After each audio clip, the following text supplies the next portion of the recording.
Good news and the bad news of crypto. My name is Wayne, and if you like money and crypto, make sure to hit the subscribe button. So today, quite interesting news. We have the creator of Ethereum who got in the crypto space because Blizzard nerfed his character. So Ethereum is a blockchain, right? And behind the cryptocurrency, Ethereum is also the NFTs.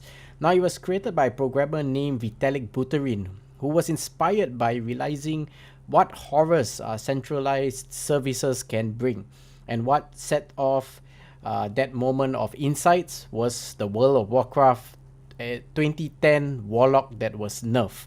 Now, he said, I happily played World of Warcraft during 2007 to 2010. Buterin writes in his bio, but one day Blizzard removed the damage component for my beloved Warlock Siphon life spell, and I cried to myself to sleep. And on that day, I realized what horrors centralized services can bring, and I soon decided to quit. From there, Buterin got into Bitcoin, started writing for a blog called Bitcoin Weekly, initially a meek wage of $1.5 per hour, and soon with Mihai LEC co-founded Bitcoin Magazine, and he dropped out of university to focus on crypto, coming with the idea of Ethereum in 2013, and therefore being responsible for NFTs, the digital certificates of authenticity, that, like everything powered by cryptos, proof of work security systems are wildly energy inefficient, and many of us have been affected by strategies we rely on being deemed and hit by a nerf. So very few of us subsequently cry ourselves to sleep, quit the game, and decide the rest of our lives to a pyramid scheme for dogs that contributes to an environmental crisis, graphic card shortages, art theft, and end up being banned in China. It's quite interesting. This was actually by Jody McGregor, who actually picked this up from some Twitter sites, and just giving us insights on how maybe Buterin might be looking further into facilitating the NFT space. So very interesting topic. The second one I have is about Joe Biden. So Joe Biden, is bringing together 30 countries to stop the illicit use of cryptocurrency. Now, President Joe Biden says that the US will bring together 30 countries to stop an illicit use of cryptocurrencies. The United States is partnering closely with nations around the world to respond to cybersecurity threats, Biden further said. Now, US will bring 30 countries together to combat the illicit use of crypto. The White House released a statement by President Joe Biden on Friday on the government's cybersecurity efforts, as October is Cybersecurity Awareness Month. Now, President Biden also explained that the US is partnering closely with nations around the world in response to cybersecurity threats, including our NATO allies and G7 partners. Now, the United States will also bring to the acceleration of cooperation in combating cybercrime involving law enforcement collaboration, stemming the illicit use of cryptocurrency, and engaging these issues diplomatically. The federal government needs to partner with every American and every American company in this effort. So we must lock our digital doors by encrypting our data using multi-factor authentication, and we must build technology securely by design, enabling consumers to understand the risks in technologies and then buy. So the US President's open, I'm committed to strengthening the cybersecurity and hardening our critical infrastructures against cyber attack, disrupting ransomware networks, working to establish and promote clear rules of the road for all nations in cyberspace, and making it clear that we hold accountable to those that threaten our security.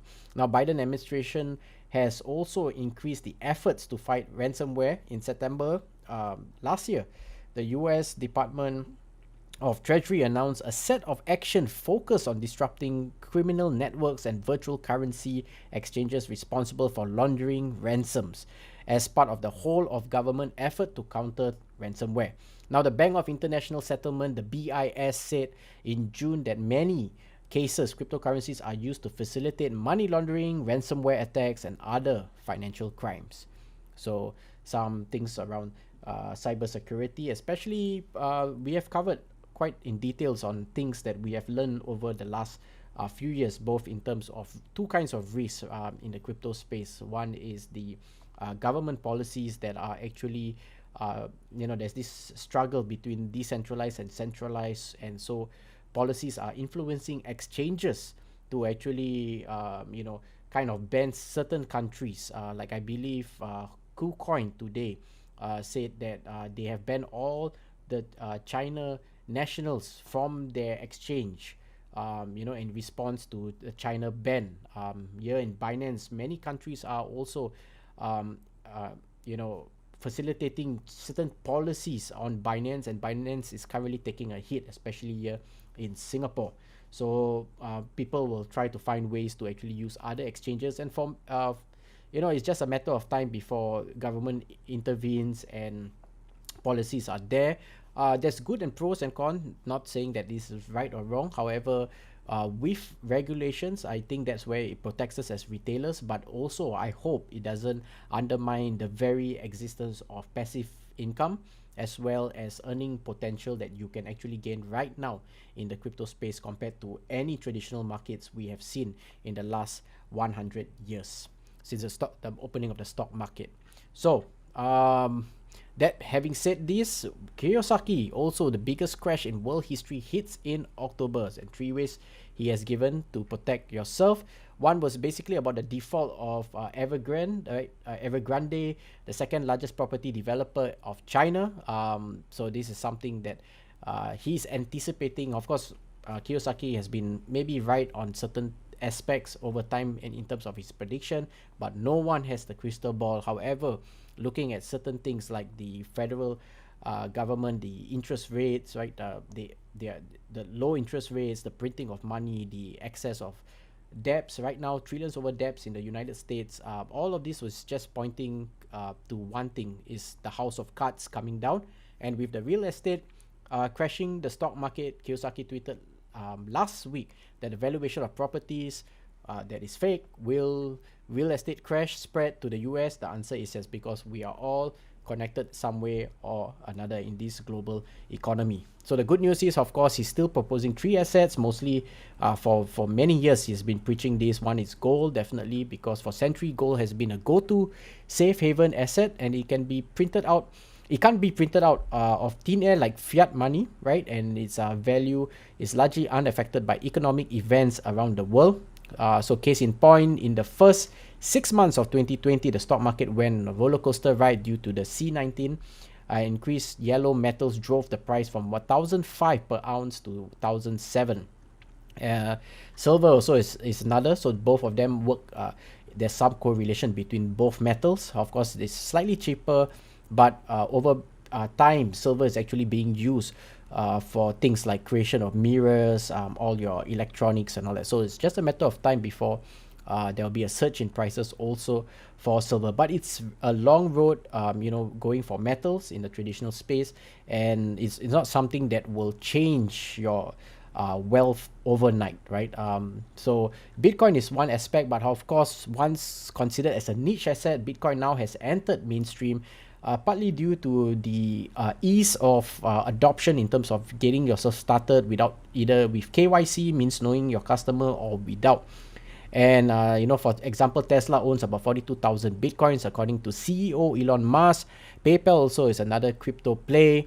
There's also Nvidia, the graphics card, which most gamers actually hated the miners, because miners was using things like the 3080 and 3090 before they nerfed the cards to actually create two different avenues of revenues for catering to the gamer segment as well as the miners. I was quite lucky to actually purchase a card recently for mining purposes. I got the 3080 Nvidia, and it works like a charm. I can get up to close to about 100 hashing power per card.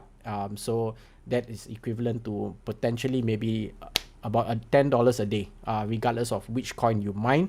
Of course, I'm always constantly looking out for things that I can mine like XRP as well as VET, which right now is undervalued for VET, has great potential in terms of the value proposition, which I've covered in previous videos, as well as when you talk about XRP currently going through the lawsuit. If they win the lawsuit, it will be an explosive parabolic kind of a 20x. So for every dollar you buy for XRP, you can look and get something like $20 per coin. It's called, and XRP is called the banker's coin, so that's something to take note.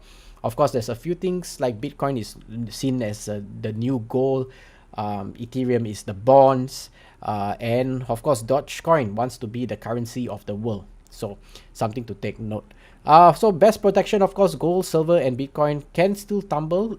He's also predicting that the stock market sinks and is going to bring everything down with it. So next big crash will be the biggest in world history, and people still need to eat. And even over years, agriculture has shown to offer higher risk-adjusted returns both in the stock as well as the real estate. So anyways, all these FUDs in the market, I mean, when you look at the news, you see the fear, uncertainty, and fear basically in the market. And the other one is about the fear of missing out. So both actually is a play of the fear of losing your money as well as the greed of not having enough, right? So these dynamics always interplay in the market, and the narrative actually helps to facilitate that move and drive investors. So if this happens and what Kiyosaki says is true, then most likely money will be flowing potentially into gold, silver, and potentially Bitcoin and the rest of the crypto space. So that's something to take note. Now, apart from this, let's look at what's happening in the market space. So we are getting confidence back in the crypto, looking at the fear greed index. Based on the year, we were at C19 somewhere here, and then we went up on a very nice roller coaster, came down recently, and then went up, and we are back down. So this momentum just creates that volatility where you can actually make by acquiring more coins when it's down, as well as selling in the upside. And in the month of October to December, we are expecting that bull run to happen, which we have seen over the last 7 years as a historical pattern. So when there's extreme fears, this can be signs of investors that are worried, and you could create a buying opportunity. But when investors get too greedy, that means it's due for market correction. So looking at the space, of course, Bitcoin slightly low. It has it's a mixed bag of bears and bulls today. So you can see partial red as well as green.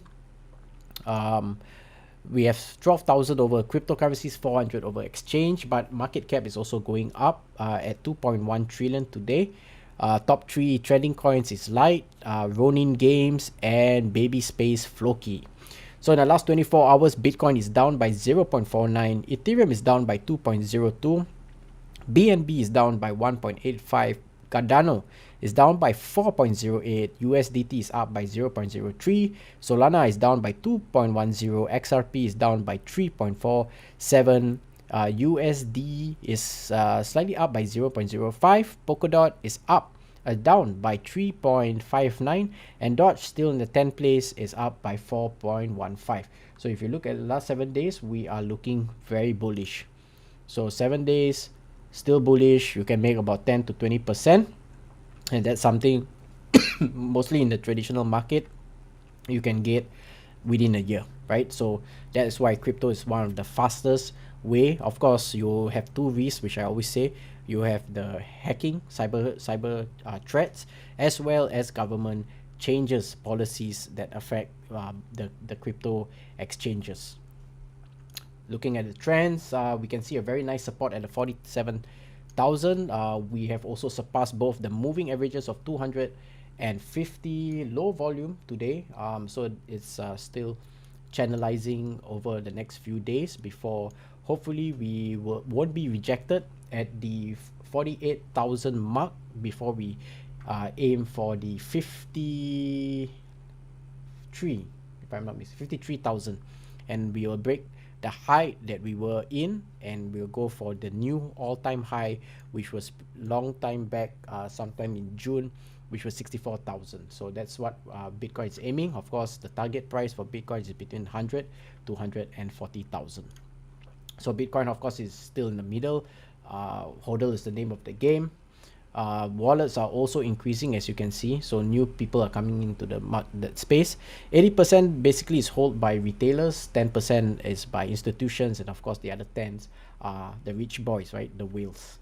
So looking at the V recovery, very nice hashing rates coming up right after the China ban on the mining, and we are supposed to come back to 180, where we will have full capacity, especially in November when Taproot gets upgraded for Bitcoin. That's something we should take note, and that together with Ethereum 2.0 and also Cardano with some of its upgrades. So these are coins that will perpetually explode during the next bull run, which is up and coming. So let's see if we can break the 50,000 barrier before we can see a very nice run up to the 64.